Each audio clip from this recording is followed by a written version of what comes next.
오늘 본문에 나오는 엘리야 선지자는 구약에 나오는 많은 선지자들 가운데서도 가장 많은 능력과 기적을 행한 선지자 가운데 한 사람입니다. 그는 수많은 능력과 기적을 행했고 심지어 살아있는 채로 하늘의 들림을 받았습니다. 대단하지요. 부럽기도 하고요. 그는 북이스라엘의 가장 악한 왕이었던 아합 왕과 그의 왕비 이세벨이 통치하던 시대에 활동한 선지자입니다. 왕비 이세벨은 유대인이 아닙니다. 시돈 사람입니다. 그의 아버지는 바알 제사장을 겸하며 왕이었습니다. 오늘 우리로 말하면 무당집 딸이 목사님 댁에 시집을 온 것과 같은 것입니다. 그런데 시집을 와서 교회를 굿땅으로 만들어버리는 것이죠. 이해가 되죠? 바알을 섬기는 바알 제사장 겸 왕이었던 아버지 밑에 자란 이 이세벨이 여호와 하나님을 믿는 이스라엘로 시집을 와서 왕비가 되어서는 여호와 신앙을 다 멸하고 선지자와 제사장들을 죽이고 그 직을 폐하고 그 자리에 바알을 섬기는 선지자와 거짓 제사장들을 세웠던 것입니다. 그러니 나라가 어떻게 되었습니까? 우상청지가 된 것입니다. 그때 엘리야 선지자가 아합 왕을 찾아갑니다. 아합 왕을 찾아가서 앞으로 몇 년간 하늘에서 비 한 방울, 이슬 한 방울 내리지 않을 것이다. 그렇게 장차 재앙이 임할 것을, 가뭄이 임할 것을 선언합니다. 그리고 그가 선언한 대로 정말로 2년 동안 비 한 방울, 이슬 한 방울 내리지 않는 거예요. 그러니 어떻게 되었겠습니까? 그리고 3년째가 됐을 때 하나님께서 아합 왕을 찾아가라고 하는 거예요. 그래서 엘리야가 다시 아합 왕을 찾아간 거예요. 가서 보셨지요? 온 나라를 우상천지 만드니까 하나님이 진노하셔서 이런 재앙을 내린 것이니 빨리 우상을 제거하고 여호와 신앙을 회복하십시오. 그렇게 말했어요. 그런데도 불구하고 이 아합 왕과 이세벨은 그 엘리야의 권고를 듣질 않습니다. 그래서 엘리야가 제안을 하나 해요. 과연 바알이 참 하나님인지 여호와께서 참 하나님인지 한번 시험을 해보라고. 그러면서 갈멜산에다가 바알 선지자 450명과 아세라 선지자 400명 도합 850명을 거기에 불러오게 하는. 그리고 엘리야와 850대 1로 대결을 펼쳐요. 뭐 세계 대결이라고 할 수 없을 만큼 엄청난 대결이죠. 그 대결의 방법은 간단합니다. 나무를 쌓아놓고 거기에 송아지를 각을 떠서 올려놓고 누가 믿는 하나님이, 누가 믿는 신이 하늘로부터 불이 내려서 이 제단에 송아지를 불태울까 하신 그런 대결이에요. 흥미진진하죠. 아마 그 당시 TV가 있었다면 시청률 90% 내지 100%가 거의 됐을 거예요. 다 주목하지 않겠어요. 라이터 쓰기 없고 성냥 쓰기 없어요. 그냥 하늘로부터 불이 임해야 태우는 거예요. 엄청난 대결이에요. 먼저 바로 바알과 아세라 선지자들부터 시작을 하는 거예요. 저들이 기도를 하기 시작합니다. 850명이 하늘 향해 바알 신이여 아세라 신이여 불을 내려서 이 제단의 제물을 태우소서 막 소리를 지르는데 아무런 반응이 일어나지 않아요. 정오 때까지도 아무런 소리가 나지 않아요. 그랬더니 그들이 아이고 우리가 정성이 부족해서 그런가 보다 하고 칼과 창으로 자기 몸을 찔러요. 850명이 몸을 찌르니 피가 철철 나는 거예요.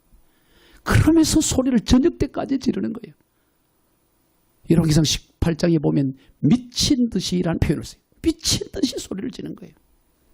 그때 엘리야가 거기에 기름을 부어요. 너희들이 믿는 신이 지금 묵상하고 있는가 보니까 더 크게 불러라. 외출했는지도 모르겠구나. 더 크게 소리쳐라. 아니면 잠을 자고 있는지도 모르구나. 더 크게 소리.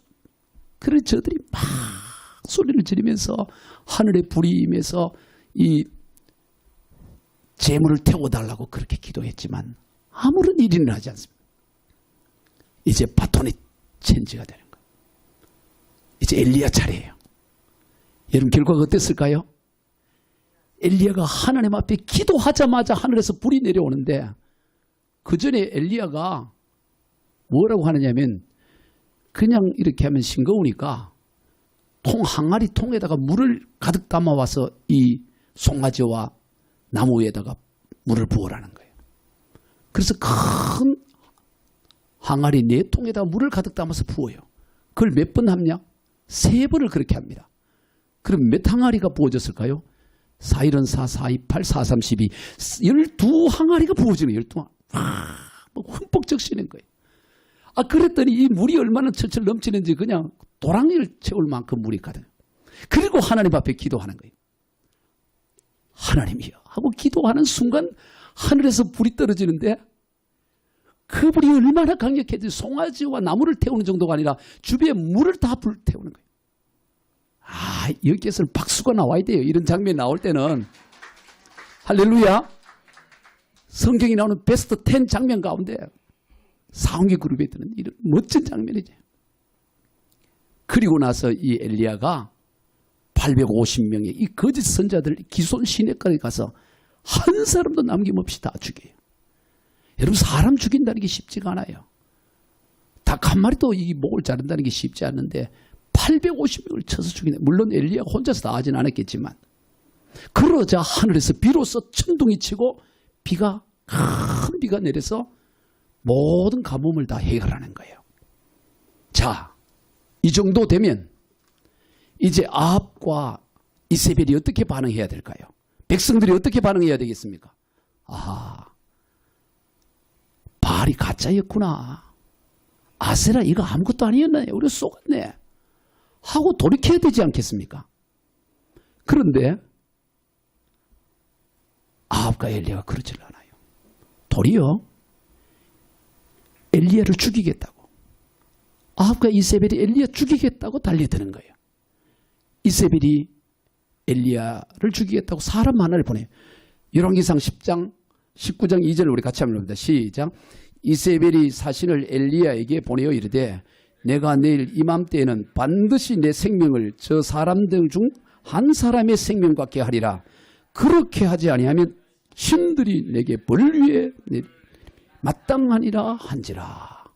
뭐라고 말합니까? 네가 죽인 저 850명 가운데 한 사람처럼 너도 내일 이맘때 24시간 안에 너를 반드시 죽이겠다. 만약 너를 못 죽이면 내가 섬기는 신이 내게 벌 위에 벌 내리 자기가 섬기는 신의 이름을 걸고 죽이겠다고 그렇게 하는 거예요.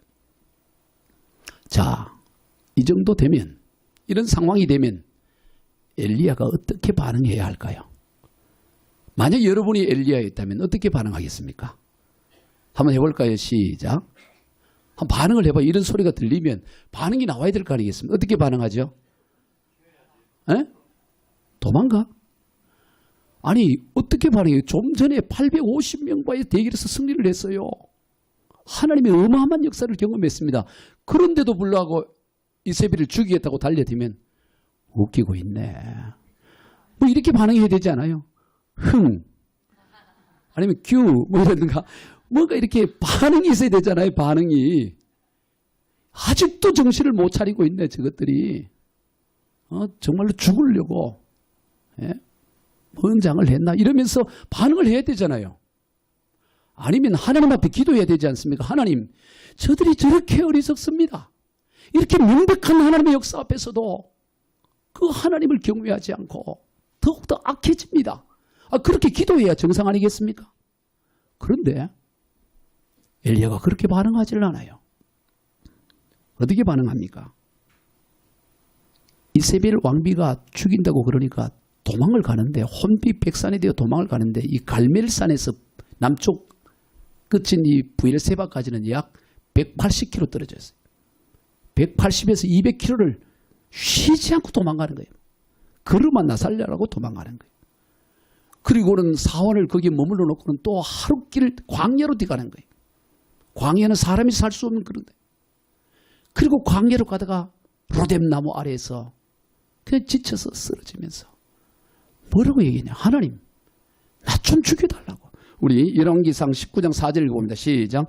자기 자신은 광야로 들어가 하루길쯤 가서 한 로뎀나무 아래에 앉아서 자기가 죽기를 원하여 이르되 여호와여 넉넉하오니 지금 내 생명을 거두시옵소서. 나는 내 조상들보다 낫지 못하니이다 하고. 무슨 말입니까? 하나님 제발 날 좀 죽여주세요. 제발 날 좀 죽여주세요. 아니 도대체 어떻게 이렇게 됐을까요? 어떻게 사람이 변해도 이렇게 갑자기 이렇게까지 변할 수가 있습니까? 달라져도 너무 달라졌어요. 얼마간의 시간 차이입니다. 엘리야 같지가 않습니다. 여러분 이 모습을 보고 엘리야라고 할 수 있어요? 18장에서 그 엘리야의 모습은 하나도 보이지 않아요. 엘리야가 아니라 엘리여 같아요. 전혀 엘리야 같지가 않아. 아니 어떻게 사람이 달라져도 이 몇 시간 사이에 이렇게 달라질 수가 있죠?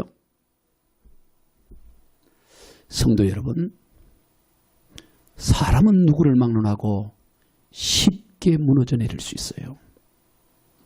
어떠한 위대한 일을 하고 어떤 하나님의 놀라운 역사를 생생히 경험했을지라도 쉽게 모래성처럼 쉽게 무너져 내릴 수 있는 것이 우리네 인생인 것입니다. 엘리야와 더불어 구약을 대표하는 인물 그러면 모세입니다. 그래서 주님께서 변화산상에서 대화를 하실 때 엘리야와 모세와 둘이서 셋이서 대화한 내용이 나와요. 이 모세와 엘리야는 구약을 대표하는 인물입니다. 여러분 모세만큼 하나님의 역사를 생생히 경험한 사람이 또 누가 있겠습니까? 그런데 그 모세도 광야 여정 가운데 워낙 백성들이 자꾸 힘들게 하고 짜증내고 불평하고 하니까 뭐라고 말하냐면 민수기 11장 14절 15절 시작. 책임이 심히 중하여 나 혼자는 이 모든 백성을 감당할 수 없나이다. 주께서 내게 이같이 행하실진대 구하옵나니 내게 은혜를 베푸사 즉시 나를 죽여 내가 고난당함을 내가 보지 않게 하옵소서. 야, 이게 모세가 했다는 게 믿어져요? 모세가 한 말로 믿어집니까? 하나님, 내게 은혜를 베풀려 주시려면 즉시 죽여주세요. 그런 기도를 하는 거예요. 천하의 모세도 천하의 엘리야도 무너지는 거예요. 이 모세가 한 말을 세번역 성경에는 이렇게 번역하고 있습니다. 제가 주님의 눈밖에 나지 않았다면 제발 저를 죽여서 제가 이 공경을 당하지 않게 해 주십시오. 이렇게 모세가 기도해요. 이게 모세가 기도한 것 같지가 않아요. 여러분, 약하지 않는 인생이 없고 무너지지 않는 인생이 없어요. 저도 아직 50대 초반, 겉으로 보기에는 30대 후반이나 40대 초처럼 보이겠지만 이 50대 초의 인생을 살아보면서 강한 자를 한 사람도 본 적이 없어요. 이야, 저 사람은 무쇠 같네. 그런 사람 본 적이 없어요. 오히려 무쇠 같은 사람이 약해요. 약하지 않는 인생이 없고 무너지지 않는 인생이 없습니다. 그런데 이 모세도 그렇고 엘리야도 그렇고 언제 이렇게 무너지고 약해지느냐? 의외의 시간이. 의외의 시간, 의외의 장소입니다. 여러분, 엘리야가 두려워하고 무서워하려면 언제 두려워하고 무서워했어야겠습니까? 850명과 대결할 때 그때 무서워했어야 되는 거예요. 그렇지 않겠습니까? 우리 흔히 17대 1로 싸워서 이겼다 이런 얘기 가끔 하잖아요. 꼭 왜 17대 1인지 몰라요? 그런데 17대 1이 아니라 850대 1이야. 850대 1. 여러분 850명 앞에 설교를 해도 해본 적이 없지만 떨릴 거예요. 은혜 받겠다고 앉아있는 사람들 앞에 서도 떨릴 텐데 850명은 완전 적이잖아요. 아니 그들 앞에서 그들 뒤에 든든한 왕과 왕비가 뒤에서 버티고 있어요. 그런데도 그 대결할 때는 조금도 두려워하거나 흔들리지 않습니다. 두려워하고 무너지려면 그때 무너졌어야 되는 것이죠. 전혀 상황이 맞지가 않아요. 여러분, 다윗이 언제 넘어집니까? 다윗이 시험이 들고 넘어지려면 사울왕의 추격을 피해서 오늘은 이 동굴 내일은 저 동굴, 그럴 때 무너져야 되는 거예요. 아니, 사위 죽이겠다고. 사울왕은 다윗의 장인이잖아요. 장인어른. 아니, 장인이 사위 죽이겠다고 군사 3,000명 풀어가면 그 얼마나 억장이 무너지겠어요. 아니, 그때 막걸리 한 잔 먹으면서 그때 그때 무너져야 되지 않아요? 그런데 그때는 안 무너져요. 근데 언제 무너지느냐? 하나님이 그를 축복하여 주시고 나중에 왕이 되고 승승장구하고 전쟁 나갈 때마다 승리하고 지금도 전쟁 중에 있어요. 군사들이 전쟁터에 나가 있는 상황이에요. 그 상황에 그때는 무너질 수 없는 상황입니다. 근데 그때 충신 우리아의 아내를 범하고 교묘한 방법으로 우리아를 죽이는, 그렇게 맥없이 무너지는 거예요. 여러분, 사람은 언제 어떻게 무너질지 몰라요. 그럼 우리가 해야 할 일은 뭘까요? 어떻게 살아야 될까요? 간단하죠. 고린도전서 10장 12절 시작. 그런즉 선줄로 생각하는 자는 넘어질까 조심하라. 아멘. 조심하는 길밖에 없어요. 뭐 어떤 천하의 어떤 일을 하고 우리 교회가 100명, 1000명, 10,000명이 되고 뭐 어떤 대단한 일을 해도 넘어질까 조심해. 한순간, 아니, 천하의 엘리야가 넘어져요. 우리가 한들 아무리 굉장한 일을 우리가 사역을 하고 한들 엘리야만큼 할 수 있겠어요? 모세만큼 할 수 있겠어요? 모세도 무너지고 엘리야도 무너져요. 그러니 우리는 늘 넘어질까 조심하는 인생. 조심조심 사는. 달리 방법이 없습니다. 넘어질까 조심하는 것밖에 없는 거예요. 그러면 사람이 왜 그렇게 넘어질까? 그런 놀라운 역사를 경험했는데 왜 넘어지는가 하는 것입니다. 엘리야가 왜 넘어졌습니까?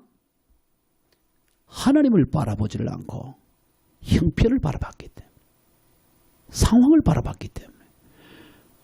열왕기상 19장 3절 같이 읽어봅니다. 시작. 그가 이 형편을 보고 일어나 자기의 생명을 위해 도망하여, 뭐를 봤다고요? 자기의 형편을 본 거예요. 형편을. 사람이 왜 넘어지느냐? 형편 보면 넘어져요. 현실 보면 넘어집니다. 여러분, 현실과 형편과 상황은 절대로 그냥 오는 법이 없습니다. 언제나 두려움을 동반해서 와요. 현실을 바라보면, 상황을 바라보면 두려워지게 되고, 두려워지면 낙심하게 되고, 낙심하면 넘어지게 되는 거예요. 엘리야 선지자가 850명 앞에도 그렇게 당당할 수 있었던 거, 당당할 정도가 아니었어요. 대기를 하고 있는 그 상황 가운데도 설교를 해요. 아, 내가 어떻게 하면 이길까? 뭐 이런 생각을 하기도 바쁜데 거기 구경하고 있는 백성들을 향해 일장 연설을 합니다. 한번 들어볼까요? 열왕기상 18장 21절 시작. 엘리야가 모든 백성에게 가까이 나아가 이르되 너희가 어느 때까지 둘 사이에서 머뭇머뭇하려느냐? 여호와가 만일 하나님이면 그를 따르고 바알이 만일 하나님이면 그를 따를지니라 하니 백성이 한마디도 대답하지 아니하는지라. 850명만 있는 게 아닙니다. 그 뒤에 무수한 우상을 숭배하는 백성들이 질비하게 있는 거예요. 왕이 있고 왕비가 있습니다. 근데 그들을 향해 책망을 하는 거예요. 어느 때까지 둘 사이에서, 하나님과 바알 사이에서 머뭇머뭇할래? 바알이 하나님 바알을 쫓아가고 여호와가 하나님은 여호와를 택해야 되지 않느냐? 책망까지 합니다. 어떻게 그럴 수가 있었을까 하는 것입니다. 아니, 지금 19장에는 이렇게 맥없이 무너졌던 엘리야가 18장에서 어떻게 그렇게 당당할 수 있었을까? 답이 나옵니다. 36절입니다. 시작. 저녁 소재 드릴 때에 이르러 선지자 엘리야가 나아가서 말하되 아브라함과 이삭과 이스라엘의 하나님 여호와여, 주께서 이스라엘 중에서 하나님이신 것과 내가 주의 종인 것과 내가 주의 말씀대로 이 모든 일을 행하는 것을 오늘 알게 하옵소서. 지금 엘리야가 하나님을 향해 뭐라고 말합니까? 아브라함과 이삭과 이스라엘의 하나님 여호와여. 이 이스라엘은 야곱의 이름입니다. 아브라함과 이삭과 야곱의 하나님이여. 여러분 성경에서 아브라함과 이삭과 야곱의 하나님이라는 이 말은 살아계신 하나님이라는 거예요. 야곱 때도 이삭 때도 아브라함 때도 어느 한 시점에만 머무시는 하나님이 아니라 역사 가운데 함께 하시는 살아계신 하나님이라는 거예요. 살아계신 하나님을 주목했던 것입니다. 엘리야의 시선이 오늘 또 살아 역사하시는 하나님을 바라보니까 850명이 아니라 8,500만 명이 있어도 하나 흔들릴 것이 없어요. 왕이 아니라 왕의 할아버지가 있어도 흔들리지 않는 것입니다. 성도 여러분, 신앙은 시선입니다. 따라해 봅시다. 신앙은 시선이다. 아멘. 신앙은 시선이에요. 어디를 바라보느냐? 형편을 바라보느냐? 하나님을 바라보느냐? 그 시선이 어디를 향하고 있는가? 현실을 바라보고 있는가? 하나님의 얼굴을 바라보고 있는가? 그런 의미에서 예배하는 이 시간은 시선을 교정하는 시간이에요. 한번 따라해 보실까요? 예배 시간은 시력 교정 시간이다. 이상형 목사 이렇게 적어놓으면 돼요. 여러분 세상 살다 보면 시선이 분산돼요. 이 일 저 일 처리다 보면 하나님을 향하던 시선이 분산됩니다. 그럴 수밖에 없어요. 근데 예배 시간에 딱 오면 시선을 바르게 시력을 안경점에 가서 그냥 안경 맞추지 않잖아요. 다 시력 교정하잖아요. 예배 시간은 시력을 교정하는 시간.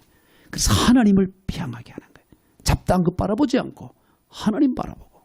그러면 시력이 분산됐을 때는 이것도 문제고 저것도 문제고 김 부장도 문제고 최 부장도 문제고 다 문제고 눈 쪽재진 그 시어머니도 문제고 시누이도 문제고 다 문제였는데 시력이 딱 고정되고 하나님을 향하게 되면 문제될 게 아무것도 없어.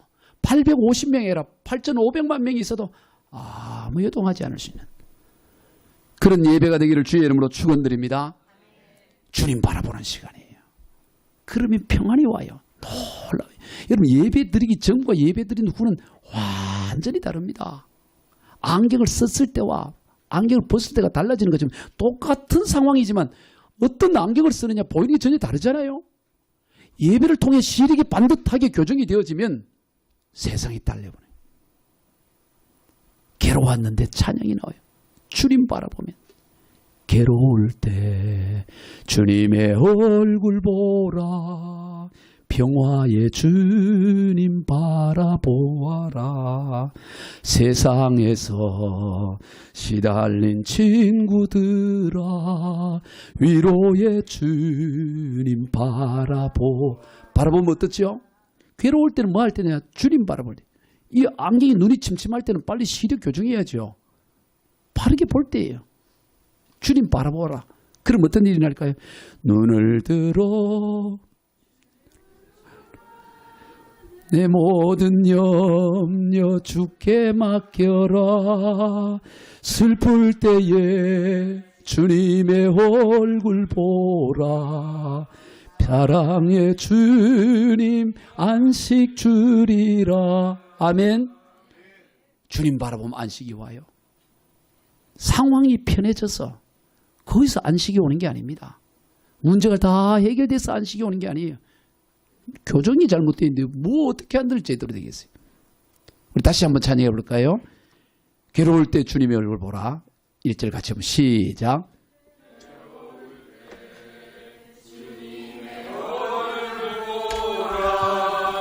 평화의 주님 바라보아라 세상에서 시달린 친구들아 위로의 주님 바라보 눈을 들어 주를 보라 내 모든 염려 주께 맡겨라 슬플 때에 주님의 얼굴 보라. 사랑의 주님 안식. 눈을 들어 주를 보라. 눈을 들어 주를 보라. 내 모든 염려 주께 맡겨라. 슬플 때에 주님의 얼굴 보라. 사랑의 주님 안식 주리라. 아멘. 시선의 차이입니다. 시선의 차이가 믿음의 차이예요. 시선의 차이가 인생의 차이입니다. 살아계신 하나님 바라보느냐, 현실을 바라보느냐, 그 차이인 것입니다. 엘리야는 하나님을 향하던 시선에서 악독한 이세벨의 눈을 본 거예요. 그러자 맥없이 무너져 내린 거예요. 어떻게 사람이 저럴 수 있을까 할 만큼 맥없이 무너집니다. 그런 엘리야를 하나님이 찾아와요. 하나님의 사자가 찾아옵니다. 찾아와서 그를 어루만져줘요. 그리고 숯불에 구운 떡과 물 한 병을 주면서 먹고 마시라고 합니다. 힘내라고 합니다. 그래서 그것을 먹고 마셔서 다시 힘을 내어 40일간을 걸어서 하나님의 산 호렙에 이르러요. 우리 열왕기상 19장 5절부터 8절까지를 봅니다. 시작.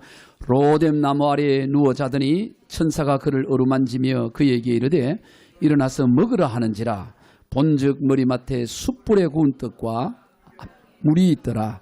이에 먹고 마시고 다시 누웠더니 여호와의 천사가 또 다시 와서 어루만지며 이르되 일어나 먹으라.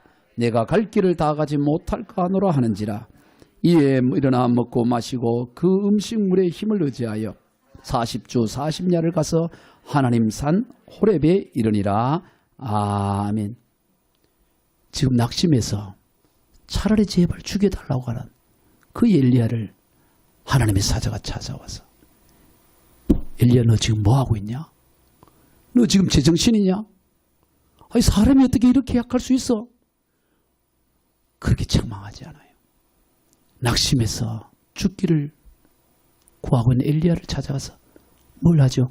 어루만져 주는 거예요. 어루만져 주면서 그 다음에 숯불에 구운 떡을 줘요. 아주 맛있었을 것 같아요. 숯불.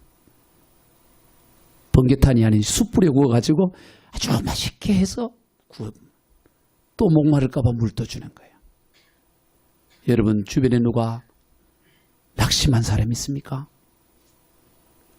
아, 저 사람 참 괜찮은데 어느 순간에 보니까 형편없이 좌절하고 낙심한 자가 혹 있습니까?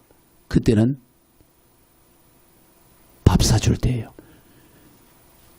숯불에 떡을 구웠고 물 줬다는 게 딴 게 요즘으로 말하면 밥 사주는 거예요. 분위기 있는 데 가서 밥 먹으라고. 밥 사주시기 바랍니다.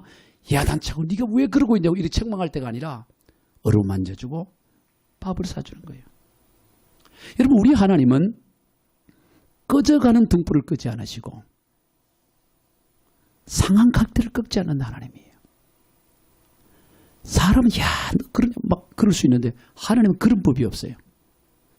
상한 갈대를 오히려 꺾어지지 않도록 지켜주시고 불이 꺼지려고 그럴 때 기름을 부어서 등불을 다시 일으켜 주시는. 왜? 인생이 얼마나 연약한지를 하나님이 잘 알아요.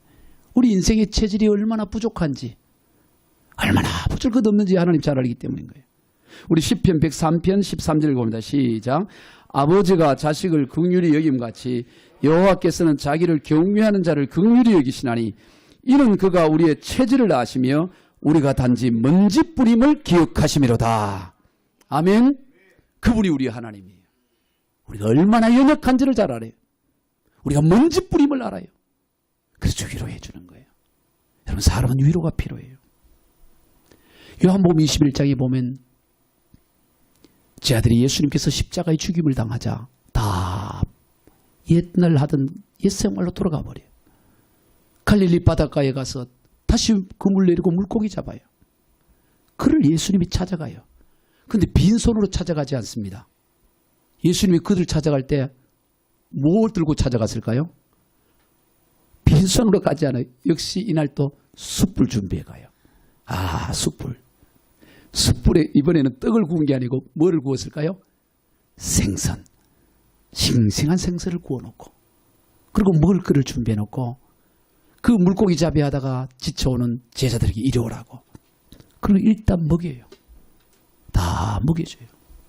책망하지 않습니다. 너희들이 어떻게 이럴 수 있느냐고 그러지 않아요. 여러분 오늘 저와 여러분도 그래야 되는 것입니다. 연약한 자, 낙심해 있는 자 그를 찾아가서 위로해주고 밥 사주고 힘을 내게 해줘야 되는 거예요. 요한복음 21장 9절 시작. 육지에 올라오니 숯불이 있는데 그 위에 생선이 놓여있고 떡도 있더라. 아멘. 하나님께서 엘리야도 그렇게 위로해 주는 거예요.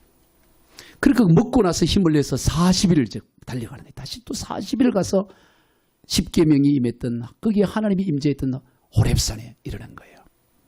그 호렙산에 이르니까 하나님이 그제서야 말씀이 열왕기상 19장 19절 시작. 엘리야가 그곳 굴에 들어가 거기 머물더니 여호와의 말씀이 그에게 임하여 이르시되 엘리야야 내가 어찌하여 여기 있느냐. 이제 얘기를 해요. 이건 좀 책망이 있는 말씀입니다. 너 어찌해서 여기 있느냐 이런 얘기합니다. 누구를 책망하고 싶어요? 최소 며칠은 지난 뒤에? 며칠?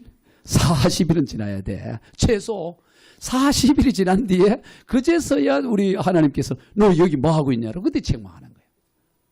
여러분 책망할 때가 있고 밥 사줄 때가 있습니다. 요걸 헷갈리면 안 돼.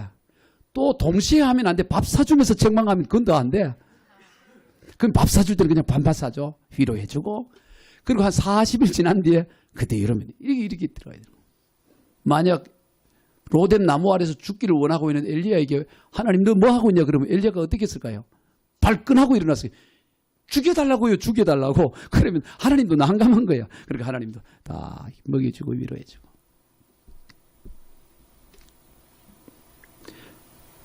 하나님 그렇게 네가 어찌하여 여기 있느냐 그러니까 엘리야가 대답을 하는데요. 동일한 대답을 한자도 틀림이 없이 똑같이 말해요. 열왕기상 19장 10절하고 14절이 한자도 틀리지 않고 똑같습니다. 시작.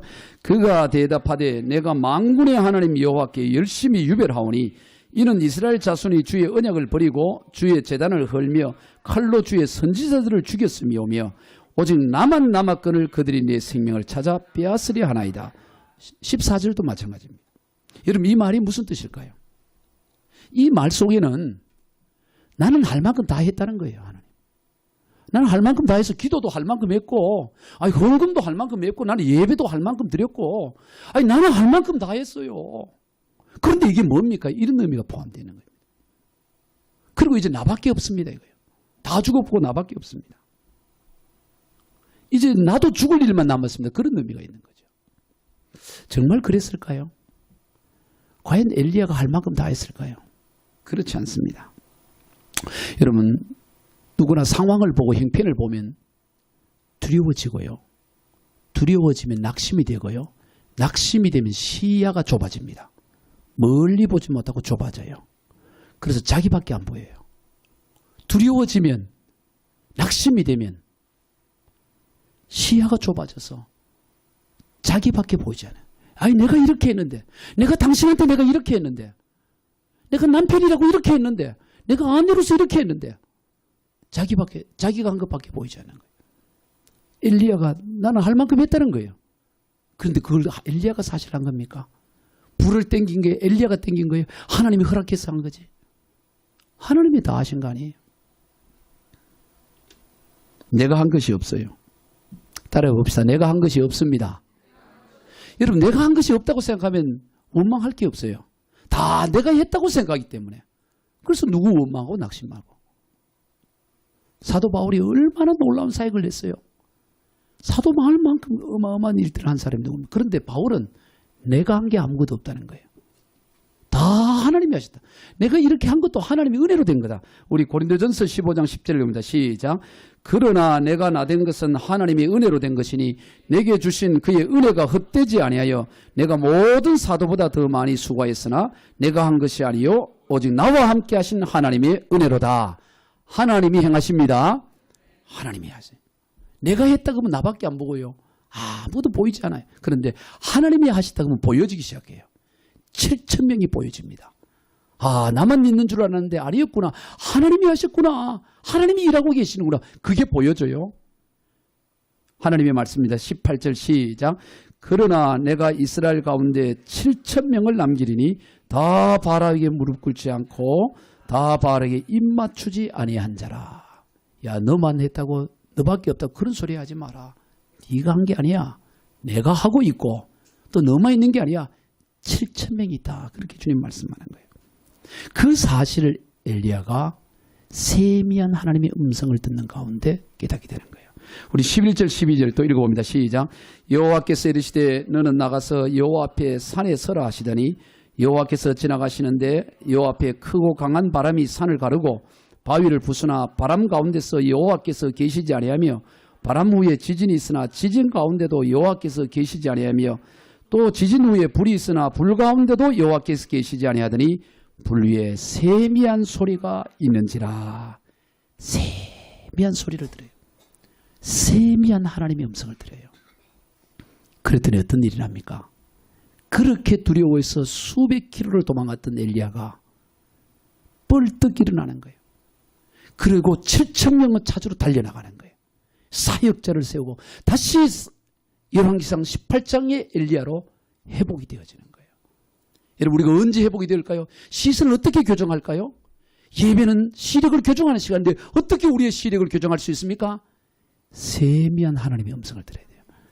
설교를 통해 들려주시는 하나님의 음성이 여러분 심령 가운데 들어가면 시력이 교정되어지는 거예요. 큰 능력이 아닙니다. 불 가운데도 강한 바람 가운데도 바위를 부수는 바람 아니 지진 가운데도 아니고 세미한 하나님의 음성이에요.